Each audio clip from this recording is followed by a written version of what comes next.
Hello. Welcome back to the channel, everyone. We're here with Ernest, who won the most recent Treasure Cup here in Australia, and he won it with I played Doffy. Doffy. Why Doffy?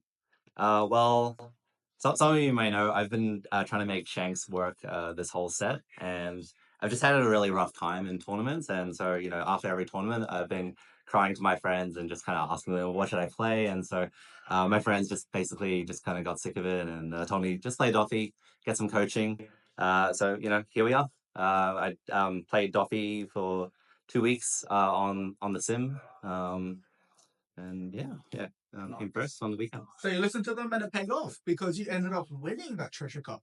So excellent. Well, let's go through the list and see if there's anything spicy, shall we? Yeah. All right. Well, hello. So I played Doffy. This list is by Jasper, the Nats winner, and also Stefan from both of them from Eternal Magic. Many people in Oceania have had success with this list. It's pretty stock standard. We'll just go through it. So first, the one costs. One cost in Goku. One cost Buggy. And one cost Corona. So Buggy and Prona, they stack. They allow you to see the top of your deck. So it means that you can kind of like prepare your leader ability. Sengoku is a really key card. It allows you to it allows you to grab any card with Warlord's type. You want to abuse this card as much as you can, so you want to try and like bounce it back to hand and then replay it like as much as possible throughout the game, and then that allows you to just kind of cycle through the deck and allows you to see the pieces that you need. Next, we will bring out definitely the key players of the deck. Cards that many of you are already familiar with. Two cost Teach. This card breaks the deck. It essentially gives you 2 free Don every turn, so it basically allows you to kind of activate the leader effect for free. It also allows you to kind of play cards from like with the leader effect. You can use Teach effect to put cards on the top of your deck, and then you can just essentially play cards from your hand. And Jimbei. This card allows you to cheat out another body, and so it allows you to go really wide, really fast. Full cost Law. This card is insane. You bounce one of your characters back to hand, and then it can return another full cost or less back to their opponent's hand, which includes your own stuff. And essentially, it helps you kind of control the board, but it also allows you to kind of recover resources on your own side as well. So that's basically how you get back your one drops that you showed earlier to Yes, abuse. yeah, any of these one drops. It can also get itself back. Sometimes you want to get the Jimbei back, so you can kind of like, like lore, bring back the Jimbei, and then play Jimbei, and then bring out another lore or something like that. Yeah. Correct. Yeah. Yeah.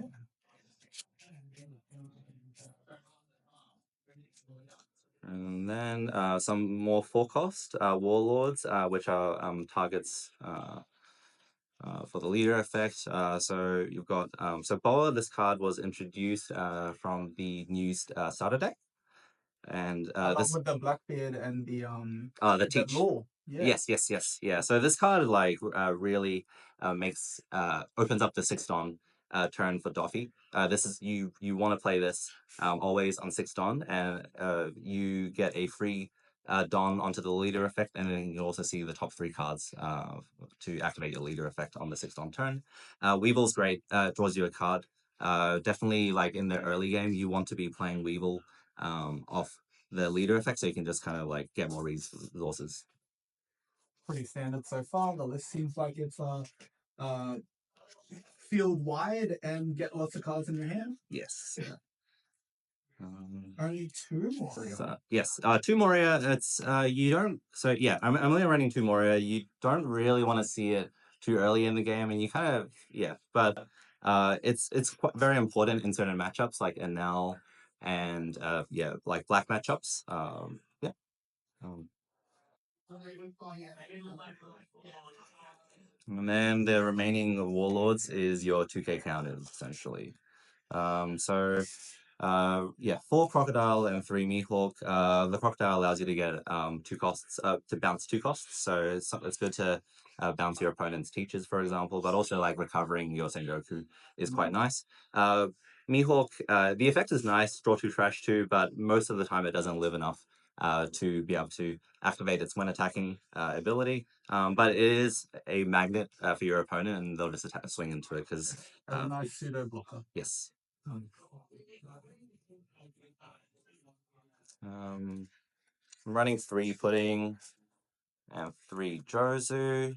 These are not targets for Sengoku, but you can essentially search for them with your stackers like Buggy and Perona. Pudding is very key for some matchups like your harder matchups like BY and Anel, Bonnie. And Jozu is very important in the mirror. It helps you break the law loop. So 4 cost loop can bounce other 4 cost laws. But it can't bounce Jozu because it's 6 cost. And so the only way to break Jozu is break the Jozu loop is with uh, G Blade, Gravity Blade, which is why we run 2. This is basically here to remove your Jozu in the mirror. Also, just a good card in general against other decks. It is, yes, yeah, very nice into black. Removing 2 Burges, or in Bonnie, removing their Cavendish. If they have 2 carrots, this just punishes them. And the last card is 1 FEMA. So I do like double FEMA. It's just that essentially the choices were the 4th Perona or a second FEMA, and I just decided having 4 Peronas made me very comfortable because having a better setup at the start of the game helps me um, uh, establish dominance. And that's basically a guarantee win against BY, right? Yeah, and also very key against Blackbeard. So if you Yeah. have this, you just essentially just punch them down to 0 and then go again. Yeah. Well, like you said before, pretty substandard list, but very important nonetheless. Every card in there was great. What was your hardest matchup? My hardest matchup in the tournament was definitely the BY that I versed in round 5.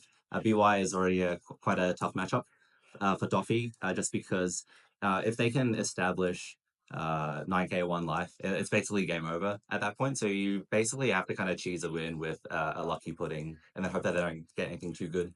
Right. Yeah. How many BYs did you burst? Just the one. Yeah, Lucky. that one it was the first game that I went to time in the tournament, and but yeah, my opponent played very well. I got a lucky pudding off. Nice. And before we go, do you have any shout outs you want to make? Yes, I do. Yeah, so first, Eternal Magic, the team that I play under, Will, he's a brilliant boss. And yeah, also, yeah, shout outs to Stefan and Jasper for making the deck list. My testing team in Brisbane, that's Elliot Charters, Cam Stevens, Duval, Daniel Peck.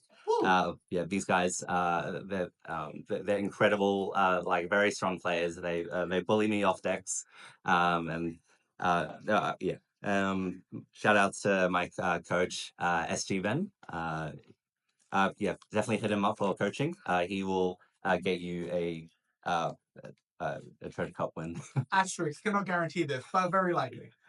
Yeah, definitely shout outs to the players and also people that run the locals at Wonderland Games on the Gold Coast, and yeah, JoJo Hobby House, and also Mint Collectibles. And definitely shout outs to my wife for supporting me. Yay! Excellent. Congratulations on your win. It's a huge achievement to actually win one of these events. So good work, good work. And yeah, before we do leave though, do you think there's anything that needs to be hit in the Doffy deck? Just your own personal opinion. Or you think it's perfectly fine as is? Definitely like the cards that are talked about, 4 cost law and 2 cost teach. I think that we Doffy mostly like a lot of times, uh, like we would just go back to 4 cost Moria, the vanilla, if they hit 2 cost teach. I think if removing 4 cost law would probably like lower the power level of the deck. Yeah. All right. Well, Thanks for the necklace. If you guys like what we do here, hit that subscribe button, hit that like button for more for this video, and once again, congratulations on your win. Cheers. Thanks.